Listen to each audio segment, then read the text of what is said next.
Bonsoir à tous et à toutes, et je vous souhaite la bienvenue pour ce webinaire qui va aborder le thème du DevSecOps et plus particulièrement de l'outil porté par notre partenaire Veracode euh, dont nous avons le plaisir de leur présence aujourd'hui pour animer avec nous ce thème.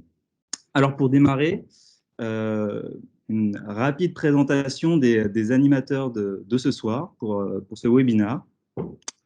Euh, je suis Cynthia Chancina, je suis le responsable d'agence de Lyon en charge de ce développement. Et ce soir, je suis accompagné d'Emmanuel Camillière, notre tech lead sur le centre de compétences cybersécurité. Et puis, nous avons Nabil Bousselam qui, aujourd'hui, va représenter notre partenaire Veracode pour le webinaire de ce soir. Bonsoir. Avant de traiter le sujet du soir, rapidement, un rappel de Synapsys pour ceux qui ne nous connaissent pas. Alors, Synapsys, le groupe a été fondé en 2012 par Sébastien Dirocco et Cédric Noiset. En termes de présence, aujourd'hui, nous avons notre siège basé à Paris. Nous avons une agence à Lille qui est dirigée par mon ami Eric Fromont, que vous avez vu au premier webinaire. Nous avons évidemment une agence à Lyon et puis une présence à l'international à Kuala Lumpur en Malaisie. Le groupe aujourd'hui s'organise autour de 4 entités. Nous avons Synapsys IT qui regroupe l'expertise technique au sein du groupe. Nous avons Synapsys Conseil qui est dirigé par Angélique Brault et qui se spécialise dans le delivery des projets de transformation et d'optimisation des SI. Nous avons Synapsys Client Care, plutôt une spécialité autour des relations clients et des centres de contact. Et puis, en dernier lieu, nous avons notre agence digitale, YouEnd, qui est spécialisée dans le parcours utilisateur, donc tout ce qui est UI, UX design. Il faut savoir qu'aujourd'hui, nous sommes une société et un groupe qui compte 180 consultants, qui se repartissent bien évidemment au sein de ces 4 entités. Et pour nous concentrer sur Synapsys IT, il faut savoir que nous nous organisons autour de 5 centres de compétences qui reflètent en fait les services que nous adressons en termes d'expertise technique. Nous avons le Modern Workplace qui est dirigé par Laurent Bigaillon, qui va effectivement traiter les sujets autour de l'environnement utilisateur. Nous avons le centre de compétences outils collaboratifs qui est dirigé par William Bord. Un centre de compétences Cloud as a Value animé par Jean-Philippe Lucas. Un centre de compétences DevOps qui, lui, est dirigé par Florent Paprocki. Et puis, en dernier lieu, nous avons évidemment le centre de compétences cybersécurité qui se veut transverse avec l'ensemble des autres centres de compétences. Et sans plus attendre, je vais laisser la main à mes collègues pour qu'ils puissent traiter le sujet du soir et je vous souhaite un excellent webinaire. Bonjour à tous. Donc pour commencer, je vais vous faire un bref rappel de ce qu'on va voir aujourd'hui en moins d'1 heure logiquement. Donc la mise en place d'une démarche DevSecOps, qu'est-ce que c'est? Qu'est-ce qu'il y a derrière ce fameux logo DevSecOps? On va vous présenter ensuite Veracode avec l'ensemble des solutions qu'il apporte dans le domaine du DevSec, de l'AppSec, pardon. Et enfin, on finira par une démonstration de Veracode, au cours de laquelle vous pourrez voir en fait comment, à partir d'une faille qu'on détecte, comment on fait pour y remédier, quels sont tous les outils que vous apporte Veracode pour faciliter ce travail de découverte et de rémédiation des failles de sécurité. Donc je commence par la mise en place d'une démarche DevSecOps. Donc déjà pour faire un bref rappel, au départ, on a le DevOps. Le DevOps, c'est une démarche qui est apparue autour de 2007-2008, je n'ai pas la date exacte. L'objectif d'une démarche DevOps, c'est finalement d'optimiser le déploiement de ces applications pour finalement répondre à un besoin d'accélération et de simplification des livraisons, pour être finalement conforme à la fameuse mode de l'organisation agile au cours de laquelle on va définir différents sprints sur nos applications et qu'on essaye de délivrer en règle générale sur des rythmes de 2 à 3 semaines. Évidemment, pour arriver à tenir ce rythme, il faut que notre chaîne de déploiement DevOps soit parfaitement automatisée et monitorée tout au long du cursus de développement d'une application et évidemment, voilà, ça passe par toutes les étapes. Alors ce schéma, logiquement, vous le connaissez tous, mais voilà, vous avez les 2 grands métiers du dev et du ops qui se croisent et qui interagissent ensemble pour, faciliter et optimiser le déploiement automatique d'une application.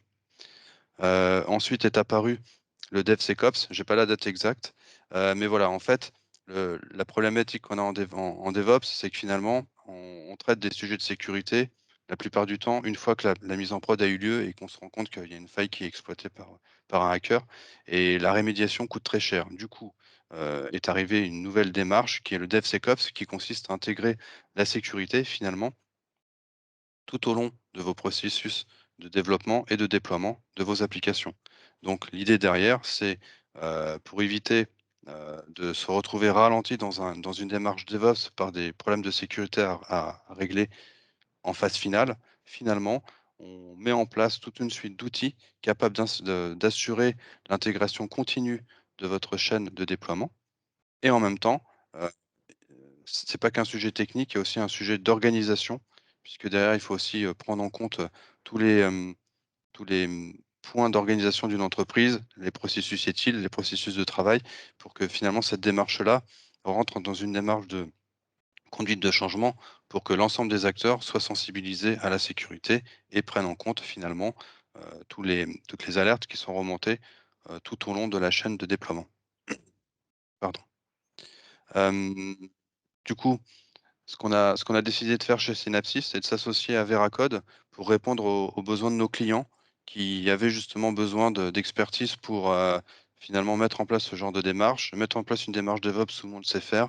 Mettre en place une démarche DevSecOps, c'est un petit peu plus compliqué. Il faut beaucoup de compétences, qu'on peut pas forcément voir sur l'ensemble du monde du dev et l'ensemble du monde du ops et du coup, on s'est associé à Veracode pour compléter finalement nos compétences et s'assurer que voilà, on peut couvrir d'une part tous les audits de sécurité avec les SAST, les SCA, les DAST qui sont des audits de sécurité du code, des librairies et type pentest, des solutions de e-learning pour accompagner les développeurs et derrière, être capable aussi, avec les métiers ops, de définir toutes les politiques de sécurité de patching, garantir les transferts et finalement fournir à nos clients des experts en DevOps, DevSecOps qui vont être capables de mener ces sujets et d'aider à faire toute la partie conduite de changement et amélioration des processus. Voilà, donc ce que je vais faire, c'est que je vais vous présenter un cas d'utilisation qu'on a mis en place chez un client qui était, plutôt bien avancé côté DevOps et qui avait besoin finalement de sécuriser la partie, sécurisation de ses applications. Donc là, on est sur la sécurité de la chaîne applicative, donc elle est plutôt sur la partie dev et donc ce qu'on a fait, c'est très simple, c'est qu'actuellement, enfin avant qu'on intervienne, le client était organisé en agile, il récupérait finalement l'ensemble de ses besoins au travers d'un outil comme Jira. Ces développeurs définissaient les sprints à mettre en place, les travaillaient, les les mettaient à disposition sur toute la partie, chaîne DevOps et l'outil de build et de déploiement qui est Jenkins se chargeait de réaliser toutes les étapes, heu, inhérentes au projet pour, garantir les passages en intégration, qualification, prod et cetera. Ce qu'on a fait, c'est qu'on a accompagné ce client pour rajouter un élément complémentaire qui est finalement, au niveau de Jenkins, de déterminer quelles sont les applications qui doivent partir chez Veracode pour subir une analyse pardon, SAST, SCA et DAST. Donc je rappelle, SAST, c'est l'analyse statique de votre code applicatif que vous avez développé, vous, en tant que développeur. Le SCA, c'est l'audit de code que vous allez faire sur vos librairies. Donc vous utilisez toujours des frameworks ou des librairies du marché. Et donc, il faut qu'on s'assure que ces librairies ne comportent pas des failles de sécurité que vous pourriez, malgré vous, appeler sans forcément connaître réellement la qualité en termes de sécurité de la librairie que vous utilisez. Et enfin, on peut, à une étape particulière du déploiement, c'est en général en pré-production ou en qualification, on peut faire réaliser à Veracode une série de tests dits pen tests qui vont pendant plusieurs heures attaquer gentiment l'application pour vérifier s'il n'y a pas des failles qui sont exploitables. Donc, comment ça fonctionne? Au niveau du Jenkins, l'outil, il a un plugin Veracode évidemment. Il va envoyer à Veracode le code compilé ou, à Veracode et Veracode va renvoyer une réponse au travers de laquelle il va dire si oui ou non le livrable est conforme à une politique de sécurité qu'on a définie dans l'outil Veracode. Si la politique de sécurité est respectée, à ce moment-là, Jenkins poursuit le déploiement de l'application. Si en revanche, le résultat n'est pas conforme, à ce moment-là, le déploiement est bloqué à une étape particulière et c'est au développeur de corriger la faille de sécurité qu'il a introduite dans le livrable. En dernier recours, à chaque étape de son développement, le développeur peut voir finalement, avant de committer dans Jenkins, il peut évidemment voir ce qui se passe dans son code. Il y a un plugin qui se branche dans l'IDE, qui lui permet de voir si le code qu'il implémente est conforme ou pas. Et en même temps, une fois que l'application part dans le cycle de déploiement, le développeur a la vue sur la qualité du code du livrable qu'il a envoyé en production. Et donc là, on a donné un exemple très simple au travers duquel le développeur peut finalement avoir un résumé de la qualité de son code. Il a une note globale assez bonne qui est de 88 sur 100. En général, en dessous de 80 sur 100, on préconise de bloquer le déploiement à l'étape de production. Au-dessus de 80, on laisse passer. En revanche, arrivé à un certain stade de déploiement, si parmi les failles de sécurité détectées, il y en a certaines qui sont critiquées. C'est le cas ici. On en a une qui apparaît ici en violet et qui est une faille critique. À ce moment-là, le déploiement est bloqué et cette faille doit être corrigée pour passer à l'étape de mise en prod.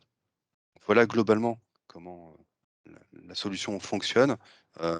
Pour vous donner une autre idée, brancher cet outil, le paramétrage du plugin de Veracode dans Jenkins ou dans un autre système, hein, c'est quelques heures. Et ensuite, brancher, on va dire, 4-5 applications dans ce mode d'organisation-là, c'est une journée de travail. Donc ça va relativement vite. Les plugins sont plutôt bien faits. Et ça opère bien finalement avec les outils de DevOps classiques. Donc voilà, je vais donner la main à Nabil pour la suite, qui va se charger de vous présenter la partie de Veracode. Donc Nabil, je te laisse reprendre la main sur le support. Oui, avec plaisir. Merci beaucoup, Emmanuel. Alors, j'aimerais bien aujourd'hui aussi prendre l'occasion ou bien l'opportunité plutôt de vous présenter les solutions Veracode. Emmanuel a bien introduit le scope de fonctionnement de Veracode, c'est le domaine de la sécurité applicative. Nous travaillons sur des projets d'implémentation des solutions Veracode avec l'expertise de Synapsys. Aujourd'hui, on a voulu aussi vous donner une vue sur ces solutions, comment ces solutions sont utilisées par les développeurs, par les experts sécu, et avoir un cas d'usage réel, surtout le cas d'usage, par exemple, qu'on a vu tous ensemble récemment, le hack ou bien la vulnérabilité grave dans la librairie de Log4j. En termes de langage de programmation, dans le scan d'une application ou bien test d'une patrimoine applicative, c'est très important, bien sûr, d'avoir une couverture des langages de programmation utilisés par les clients. Un patrimoine se constitue plutôt des applications web, des applications mobiles. Dans les banques et les assurances, on trouve aussi des applications qui sont créées en COBOL, du code legacy qui fonctionne encore, mais où le client n'a aucune visibilité sur les failles de sécurité qui peuvent y exister.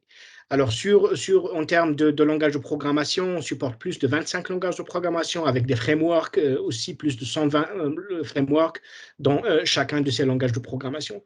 Alors, dans l'établissement de Veracode, dans les grandes organisations, c'est un programme complet où on commence souvent par un pilote, par une sélection d'applications choisies à base d'une structure critique ou bien d'une criticalité bien définie de la part des clients, de commencer par les applications critiques qui gèrent le business, et après élargir le programme pour couvrir, par exemple, toute la patrimoine des applications qui sont disponibles sur Internet. Chacune de ces applications a bien sûr son cycle de fabrication, ou bien le Software Development Lifecycle. Alors, ça commence par des exigences qui viennent soit par les clients, ou bien par les utilisateurs internes, des problèmes de performance, des fonctionnalités, des bug fixes. Alors, les projets avec lesquels on commence l'implémentation de Veracode ont déjà un toolset utilisé chez eux. Alors, avec Veracode, on trouve souvent une structure, une toolchain avec laquelle nous devrions bien sûr s'interfacer pour offrir la valeur à chacun des contributeurs dans les projets. Pour les développeurs, par exemple, parce que l'AppSec, c'est un domaine qui engage les deux parties. Il y a une partie qui est le groupe des développeurs, parce que c'est eux qui vont créer le code et c'est eux qui vont avoir la possibilité de faire des corrections au niveau du code. Mais nous avons aussi la deuxième partie qui est la partie des CISO, des Application Security Managers, qui ont plutôt un besoin de conformité, vérifier que l'application, par exemple, est compliant avec des standards comme PCI ou bien OWASP Top 10. Alors, chacun de ces groupes a ses outils de travail. Par exemple, les développeurs, on trouve souvent des IDE comme Visual Studio, IntelliJ, Visual Studio Code. Ça dépend des langages de programmation. C'est une application ou bien une technologie stack qui est plutôt .NET. Alors, c'est très souvent Visual Studio. Si c'est Java, ça va être plutôt IntelliJ ou bien Eclipse. Alors, Veracode, pour ces outils, nous proposons et nous avons déjà en place des plugins qui sont disponibles out of the box. Il faut juste installer le plugin et connecter le plugin avec la plateforme de Veracode. La plateforme de Veracode et les services de scan sont tous en modèle SaaS. Il n'y a pas de solution on-premise. Toutes les opérations de scan, toutes les opérations d'analyse sont faites sur le SaaS. Ce qui donne bien sûr à nos clients une flexibilité au niveau de la gestion des travaux, au niveau de la gestion de toutes les opérations de scan et aussi la gestion des résultats. En termes d'intégration continue dans les chaînes CI/CD, par exemple, comme il est le cas chez le client où Emmanuel a assisté dans l'implémentation des solutions Veracode, le client utilise déjà un système d'intégration continue Jenkins, Continuous Integration. C'est un système qui a comme job une liste de tâches à vérifier à chaque fois le code change. Par exemple, des tests de type JUnit, integration test, des tests de fonctionnalité et aussi des tests de sécurité. Alors, ce que Veracode fournit pour ces outils-là, c'est une intégration pour automatiquement télécharger le code changé sur la plateforme de Veracode et lancer les scans sur ce code changé pour vérifier que ce code ne contient pas de vulnérabilité grave. Je vais vous montrer dans la démo un petit exemple sur Azure DevOps. La même chose pour le defect tracking. Pour mieux gérer les travaux sur la sécurité applicative, il faut visualiser ces éléments et ces failles de sécurité. Si ça reste dans un outil comme Veracode ou bien un autre outil, les développeurs ne vont pas être conscients qu'il y a un travail à faire sur ces outils-là parce qu'ils ont leur backlog, ils ont leur sprint, leur scrum, et dans ce backlog, ils ont déjà un nombre prédéfini des tâches sur lesquelles ils vont travailler. Alors, pour que la sécurité, les problèmes de sécurité soient bien documentés, nous interfaçons avec des solutions comme Jira, GitHub Issues, GitLab Issues, Visual Studio Work Items, pour créer automatiquement, à chaque fois l'application est scannée, on crée automatiquement des tickets et comme ça, les développeurs, ils peuvent les prioriser, les gérer et les mettre dans un sprint, par exemple, de développement. Sur la partie opérationnelle ou bien la partie sécurité, on trouve souvent aussi un besoin de s'interfacer ou bien de s'intégrer avec des solutions comme RSA Archer pour la Governance Risk Compliance ou bien ThreatFix pour le Vulnerability Management. Alors, il y a aussi un besoin de voir ce qui se passe sur un projet de sécurité applicative. Il y a un dashboard, par exemple, dans Splunk pour voir, par exemple, tous les incidents, tous les logs, avoir une corrélation de plusieurs outils. Et Veracode, nous contribuons avec de la visualisation, avec du reporting pour démontrer le travail fait sur la plateforme de Veracode et aussi démontrer la conformité des applications à les politiques choisies. Last but not least, ce sont les firewalls. Par exemple, une firewall, c'est un système où vous devriez souvent créer des règles, changer les règles, adapter les règles au fonctionnement de l'application. Et avec Veracode, nous avons une solution DAST, Dynamic Application Security Testing. Une solution DAST, c'est un test automatisé d'intrusion.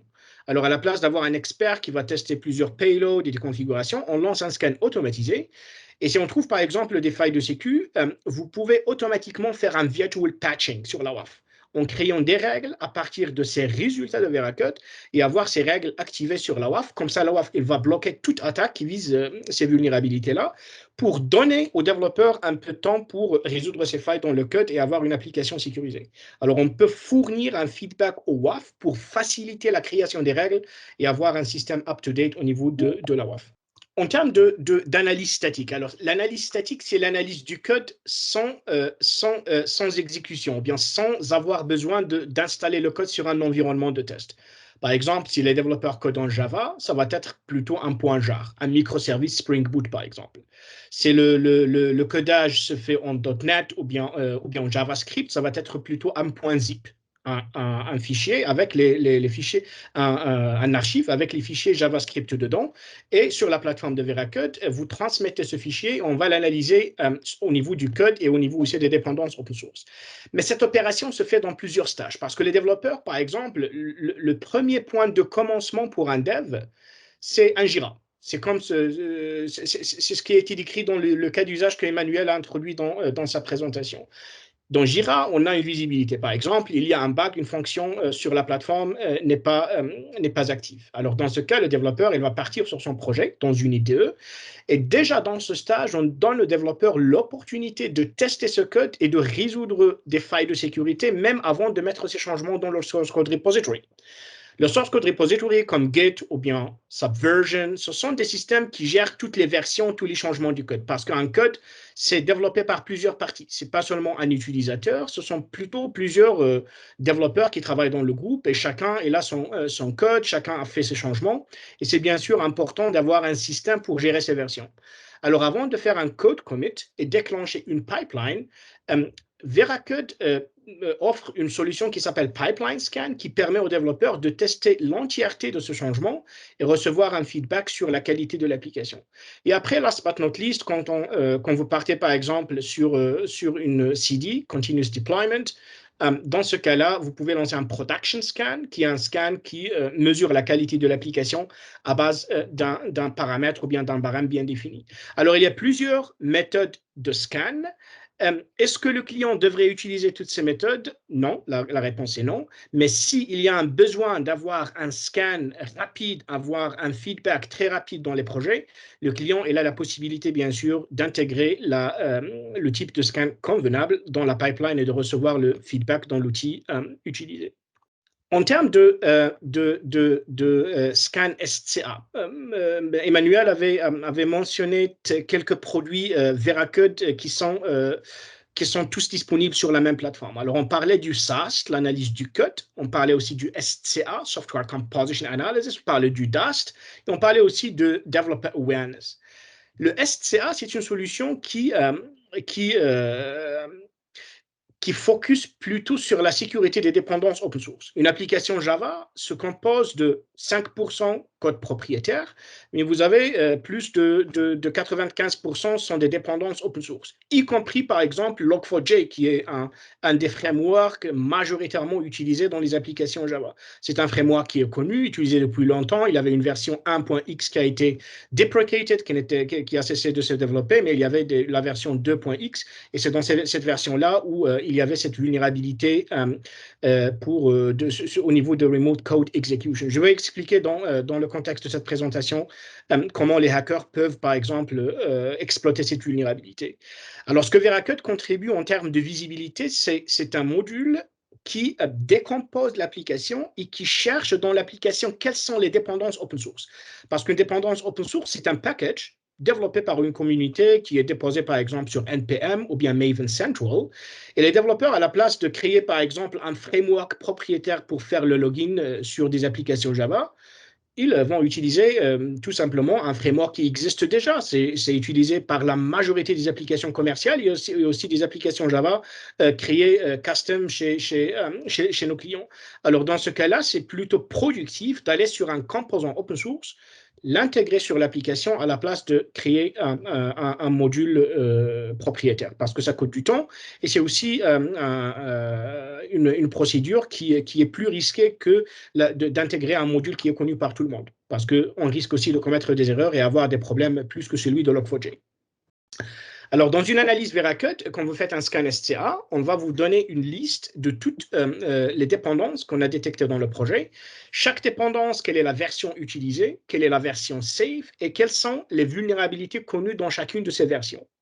Par exemple, dans le cas de Log4j, on a pu immédiatement, sur notre base de données, identifier les clients qui utilisent une mauvaise version. Et on les a parvenus par email. On a envoyé des emails, on les a dit qu'ils ont des applications qui utilisent la mauvaise version de Log4j. Pourquoi? Parce qu'on scanne en centrale. La plateforme de Veracode Nous avons au monde entier plus de 2600 clients. Nous avons des clients qui scannent 2-3 applications, des clients qui scannent des dizaines, mais les grands clients, par exemple, il y a ceux qui scannent, par exemple, des centaines ou bien des milliers d'applications. Alors, il y a un très grand patrimoine applicatif sur la plateforme et comme tout est géré en centrale, on peut directement voir sur la liste des dépendances quelles sont les dépendances utilisées et à travers un filtre, on peut parvenir les clients et les notifier qu'il faut réagir et faire des upgrades sans aucun scan, sans aucune opération supplémentaire. Il y a bien sûr des fonctions qui sont intégrées sur cette plateforme. Alors, quand on scanne, par exemple, au niveau des dépendances, on arrive à détecter, par exemple, des différentes couches des dépendances. Il y a, par exemple, la première couche qui sont les dépendances directes, mais ces dépendances, par exemple, elles ont aussi des dépendances. Alors, on arrive à trouver les dépendances des dépendances. Et en fin de compte, on a une représentation graphique qui explique aux développeurs comment ces dépendances sont connectées dans son projet. Parce que souvent, les développeurs, ils ne savent même pas que la majorité des dépendances, elle n'est même pas connue pour les devs. Parce qu'ils utilisent un framework, mais le package manager, il sait que ce framework, il dépend d'autres dépendances pour fonctionner.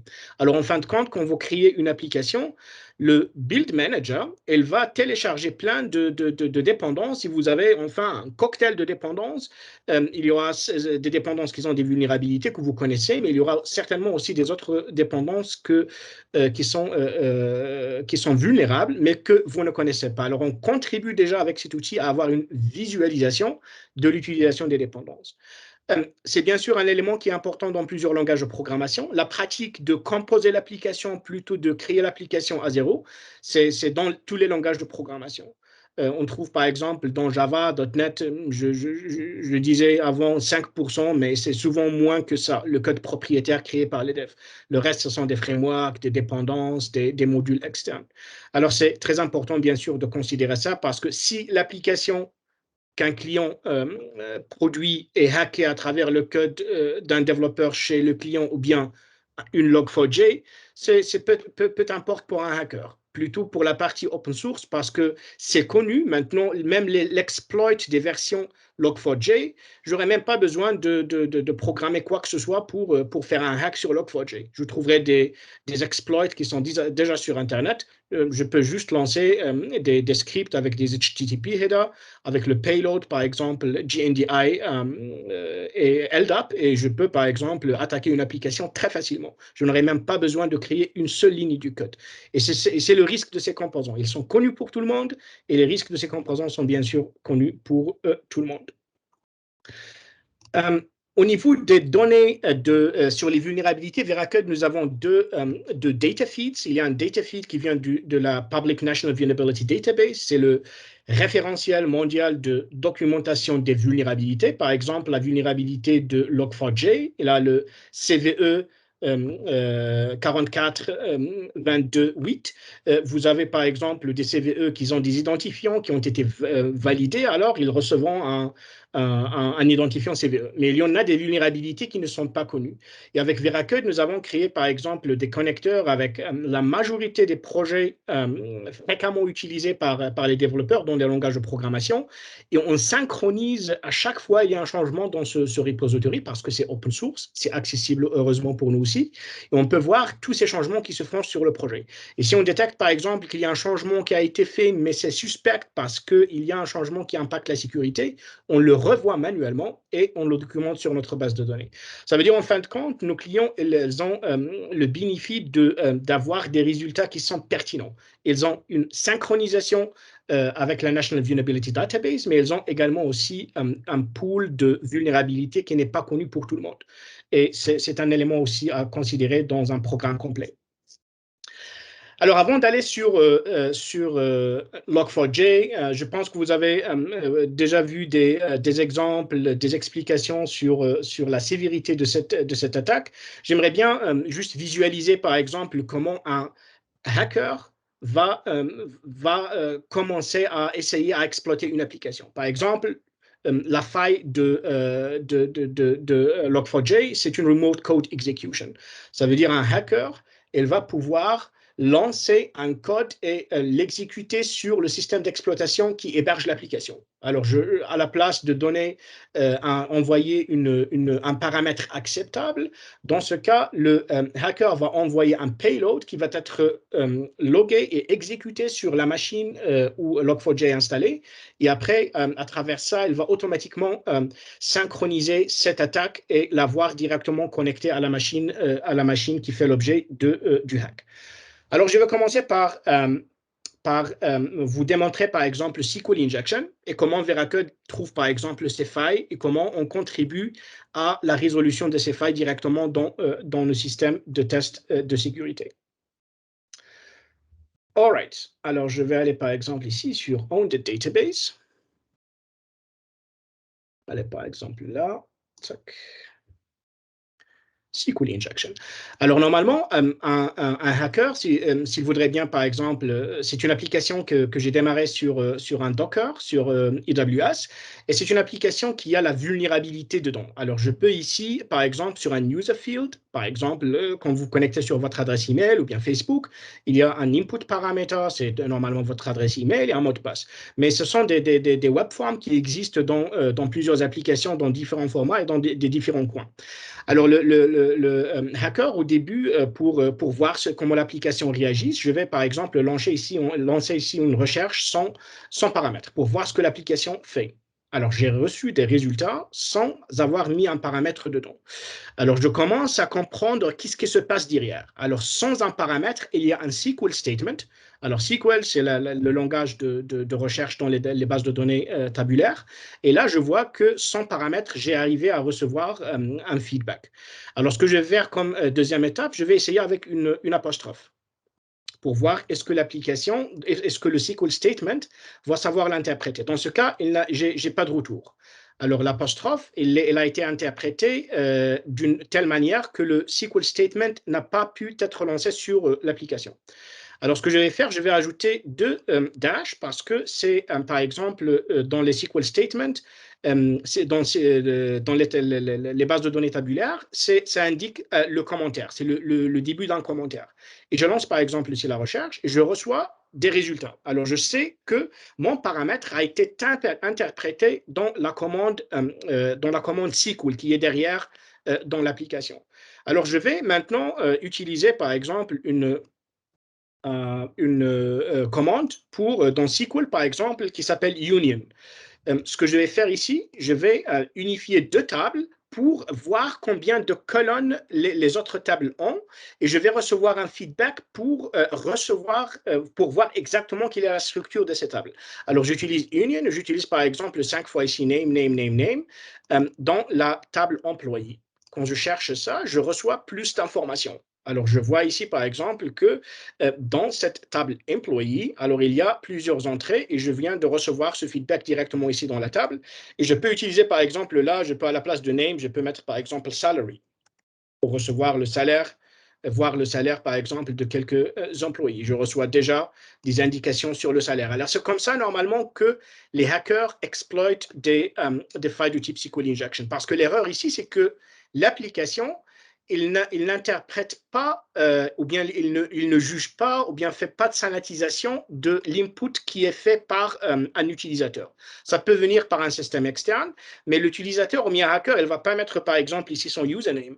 Elle va mettre des commandes qui seront interprétées par le SQL statement dans l'application et lancées sur la base de données. Alors, ces types de failles, missing input validation, output encoding, ce sont des failles qu'on peut trouver avec Veracode. Alors, dans Veracode, par exemple, la première solution que j'avais mentionnée, c'est la solution ici, par exemple, dans l'IDE. Alors, je suis développeur, je travaille sur une application. Cette application, elle est en Java, Spring. Alors, je peux aller, par exemple, ici sur mon IDE. Et dans cette application, je peux lancer des scans sur des fichiers. Je peux aller, par exemple, ici sur Tools Controller. Alors, je peux faire des changements ici dans le code. Du code. Normalement, je vais changer le code plutôt que de mettre un commentaire, mais j'aimerais juste visualiser le cas d'usage. Je vais aller sur Veracode Greenlight et lancer un scan avec Greenlight. Alors, le scan s'effectue maintenant sur des infrastructures AWS Lambda. Ce n'est pas sur ma machine, il n'y a aucun impact de performance. Et je reçois dans 5 secondes déjà un feedback que j'ai des failles de sécurité dans mon code. Je fais juste un double-clic pour aller à la faille de sécurité.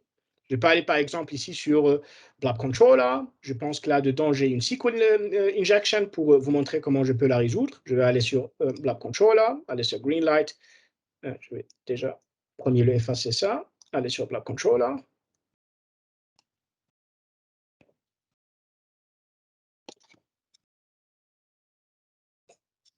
Alors, le scan s'effectue et j'ai ici, par exemple, une faille du type SQL injection. Je vais faire un double-clic sur la faille. Je trouve, OK, il y a une faille, une execute query, et ça apparaît que la query qui a été construite, elle n'était pas été validée par un construct ou bien par une librairie, par exemple, comme la librairie disponible de OWASP. Alors, ce que j'ai fait, j'ai construit le backfix. Alors, je vais, par exemple, aller ici sur ce code. Je vais dire, par exemple, je vais pas lancer ces deux commandes, mais je vais valider tout l'input. Tout le string qui va être exécuté ou bien lancé sur la base de données devrait être compliant avec ces descriptions et avec ces structures que j'ai mis. Alors, il y aura une validation de cet input pour ne pas permettre aux développeurs d'émettre des apostrophes et des machins qui seront mal interprétés par le SQL statement. Je vais aller ici, par exemple, sur sort et je fais, par exemple, j'utilise la méthode validated sort. Là, je vais relancer le scan. Alors, c'est la SQL Injection CWE89. Je sauvegarde mes changements. Je pars sur Tools, Greenlight.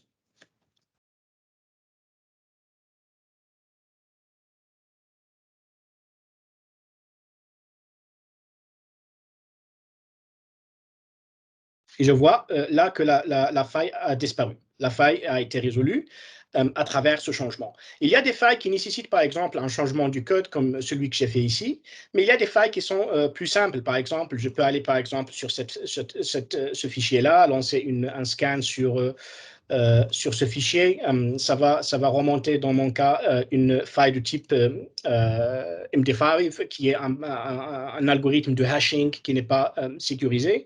Et je vois par exemple use of broken risky algorithm, je peux facilement changer, utiliser par exemple SHA-256. Je sauvegarde mon changement. Et après, je lance un nouveau scan.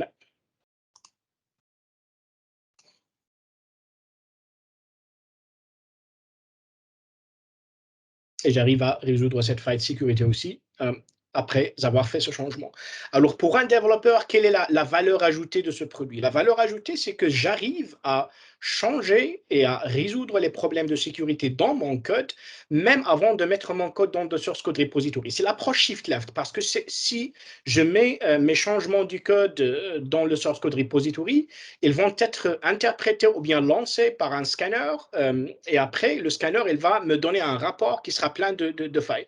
Alors, je devrais revalider le contexte, ouvrir le projet, faire des changements, et ça coûte bien sûr beaucoup d'argent, beaucoup d'efforts, et c'est pas productif. Alors, à la place d'attendre un feedback du système d'intégration continue, je peux faire un premier pas, lancer des scans dans l'IDE. Je peux aussi, à chaque fois, je sauvegarde le changement, je peux configurer le plugin pour se lancer d'une manière automatique. Et après avoir fait ce changement, je peux aller sur Git, faire un push pour lancer automatiquement un cycle d'intégration continue. Dans un cycle d'intégration continue, par exemple, je vais aller sur GitLab ou bien sur Azure DevOps. Donc, Azure DevOps, c'est un système de Microsoft qui gère tous les cycles de CI/CD, Continuous Integration, Continuous Deployment. Et dans ce cycle, par exemple, je peux définir ce qu'on appelle des pipelines. Je peux aller dans une pipeline et dire, par exemple, à chaque fois, Nabil ou bien un autre collègue dans ce projet NodeGoat fait des changements, nous voudrions bien être notifiés et automatiquement lancer une liste de tâches pour vérifier que ces changements ne cassent pas l'application et qu'il n'y a pas des failles, par exemple, graves. Y compris un scan de sécurité. Ici, par exemple, je lance un scan de sécurité qu'on appelle pipeline scan. Et ce scan de sécurité, je dis, par exemple, il faut failer le build si jamais je trouve une faille de sévérité very high. Alors, pour lancer la pipeline, je vais aller sur Run.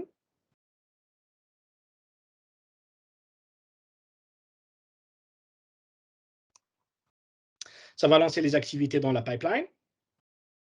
il va faire le checkout du code, démarrer un Docker container qui va interpréter toutes les tâches dans la pipeline et valider si mon code a des vulnérabilités de type very high.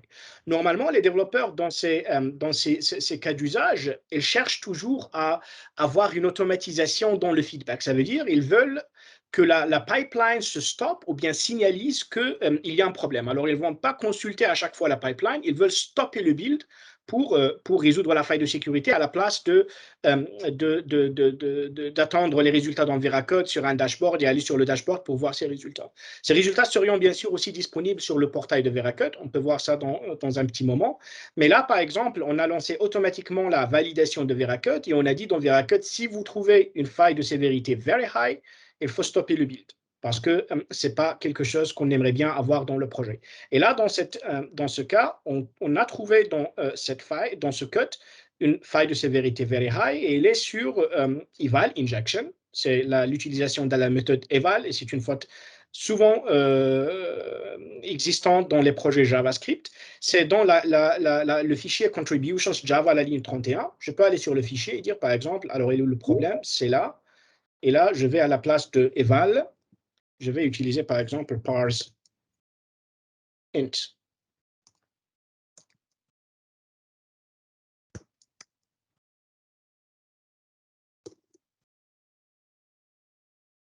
Commit. Je viens de résoudre cette faille directement dans le code. Ça déclenchera automatiquement une nouvelle pipeline. Alors, il y a une pipeline qui vient de se lancer automatiquement. Et dans cette pipeline, normalement, le bug fixe devrait être pris en considération et j'ai une pipeline qui démarre de 0 à 100 et j'ai toutes les tâches dedans sur la vérification et sur la sécurité. Et donc, si je configure la pipeline, par exemple, d'une manière de mettre l'application automatiquement sur le prochain stage, vous pouvez voir une pipeline comme un cycle de fabrication où il y a un stage pour faire une tâche, il y a un deuxième stage, un troisième stage, et le stage final, c'est le stage de production. Il y a des applications qui sont testées au cours d'une pipeline, et après, l'application est installée automatiquement en production, sans aucune intervention manuelle. Et Veracode contribue à ces projets avec des solutions comme le pipeline scan dans ce cas-là, qui va nous donner, bien sûr, ici, dans ce cas, une validation que le scan est validé, parce qu'on arrive à résoudre une faille de type eval injection. Alors, quick scan, et là, no issues passed, la faille qu'on a détectée avant, elle est maintenant bien résolue. Alors, ces failles de sécurité, ce sont des problèmes qui peuvent se retrouver dans des applications ou bien du code applicatif que le développeur avait créé lui-même, mais elles peuvent également aussi être détectées dans des applications ou bien dans des composants open source. Sur la plateforme de Veracode, je peux me connecter par exemple ici sur mon compte de test. Chaque utilisateur va pouvoir accéder aux applications sur lesquelles il travaille. Alors, il y a un role-based access control pour ne pas ouvrir les accès à tout le monde, parce qu'il y a dans une organisation, bien sûr, plusieurs teams, plusieurs business units. Alors, il y a une role-based access control. Et vous avez, par exemple, pour ces scans, un niveau de granularité sur le reporting qui est très utile pour les deux parties, pour la partie développeur, mais également aussi pour la partie expert sécu. Et dans cette application, par exemple, NodeGoat, nous avons le score que Emmanuel avait mentionné aussi comme étant un barème de mesure et de benchmarking. J'ai aussi des éléments sur le triage des failles pour voir, par exemple, quelles sont les failles qui ont été détectées. J'ai des explications sur chacune de ces failles, quel est le problème, la ligne du code de la faille a été remontée, je peux faire des mitigations. Le client peut aussi prendre contact avec un expert Veracode, un expert de consultation, parce que le problème majeur dans les programmes AppSec, c'est le manque de connaissances chez les devs. Les devs, dans les études universitaires, par exemple, ils font leur diplôme, leur master, mais il n'y avait pas un cours sur la sécurité du code. Ils savent coder, ils savent programmer, mais la sécurité du code, c'est malheureusement pas un sujet qui existe dans les curriculums universitaires. Il y a des exceptions, mais en général, ce n'est pas quelque chose qui fait partie du training des développeurs. Et là, un développeur, par exemple, qui scanne et reçoit du feedback, il a déjà un feedback qui existe sur la plateforme, mais il a également aussi la possibilité de prendre en contact avec un expert Veracode à travers un Teams ou bien un Zoom, discuter sur la faille sécu. Par exemple, j'ai besoin d'aide sur APC. Je peux mettre les adresses email de mes collègues que j'aimerais bien inviter à cette conférence, cliquer sur Next, choisir le créneau convenable, that's it. Alors, c'est un wizard qu'on a mis sur une configuration Outlook pour automatiquement avoir une connexion entre nos experts et le client pour les aider à résoudre la faille de sécurité. Parce que la finalité d'une solution AppSec ne devrait pas être limitée à un scan. Un scan, il va remonter, il va visualiser les problèmes. Mais la résolution, c'est la finalité. C'est de sécuriser les dépendances, sécuriser les projets. Et en termes de dépendance, pour finir cette démo technique et laisser un peu de temps pour les questions, j'aimerais bien juste vous montrer la partie SCA. Alors, dans la partie SCA, c'est un module qui visualise l'utilisation des composants open source. Là, on peut voir, par exemple, quels sont les composants open source utilisés dans un projet. Si je cherche, par exemple, dans mon projet, si j'ai, par exemple, je vois une alerte sur une dépendance Log4j qui est très vulnérable, je peux chercher est-ce que cette dépendance dans cette version existe dans mon projet. Log4j. Alors, j'ai le filtre, et là, je vois toutes les variantes de Log4j que j'ai ici, mais je n'ai pas la Log4j Core qui est vulnérable. Alors, je peux voir les versions que j'ai, je peux voir les différentes versions, par exemple, qui ne contiennent pas de vulnérabilité. J'ai tous ces éléments disponibles sur mon profil comme organisation. Des organisations qui ont des milliers d'applications, ils ne vont pas demander à chaque développeur de confirmer qu'il n'a pas Log4j. Ils vont automatiquement aller ici, avec une simple recherche, récupérer ces informations. Et c'est quelque chose qu'on aide les développeurs et aussi les organisations avec lesquelles on travaille, parce qu'on a également cette plateforme cloud et on a la possibilité aussi de les notifier d'une manière proactive. Il y a d'autres modules sur les reporting, mais je pense pour l'objectif de cette démo aujourd'hui, c'était de vous montrer techniquement comment vous pouvez utiliser la plateforme et les avantages de l'analyse statique. Juste pour revenir et finaliser par le bac de Log4j. Log4j, par exemple, ce n'est pas quelque chose qu'une WAF va pouvoir bloquer, sauf si vous avez créé une règle dans la WAF. Parce que le problème, c'est dans l'application elle-même. Un IPS ou bien une WAF ne vont jamais arrêter une faille, une zero-day vulnérabilité au niveau de Log4j. Parce que, quel est le problème? Log4j, c'est une librairie ou bien un framework utilisé pour documenter toutes les tâches qui se font sur une application. Et si je connais, par exemple, dans Log4j comment ces tâches sont écrites ou bien créées dans des logs, je peux à la place de, par exemple, dans User Agent, je peux mettre cette commande, GNDI, c'est une commande qui fait, par exemple, au niveau de naming, une connexion avec le LDAP. Et là, j'utilise mon LDAP parce que je sais, je vais mettre à la place de username, comme on a fait dans le SQL injection, je vais envoyer avec le HTTP header, je vais envoyer ce string. Dans ce cas-là, ce string va être écrit dans des logs. Mais là, cette commande, elle va contacter ce serveur du hacker et le hacker, elle va envoyer comme réponse, par exemple, une classe vulnérable. Et dans cette classe, il peut coder, par exemple, envoyez-moi tous les mots de passe qui sont sauvegardés sur la base de données. Envoyez-moi tous les fichiers, par exemple, sur ça. Lancer une opération pour détruire toute la base de données. Il peut faire n'importe quoi parce que cette commande lui ouvre la porte d'injecter son code. Et c'est pour ça que c'est une faille grave et c'est une faille où il faut bien sûr tester l'application. Avec une solution SCA comme Veracode, vous arrivez à détecter ces failles parce qu'à chaque fois cette vulnérabilité est détectée, vous avez trouvé dans tout votre patrimoine et on vous donne aussi des propositions de remédiation. De faire, par exemple, un upgrade d'une version vulnérable à une version safe. All right? Très bien.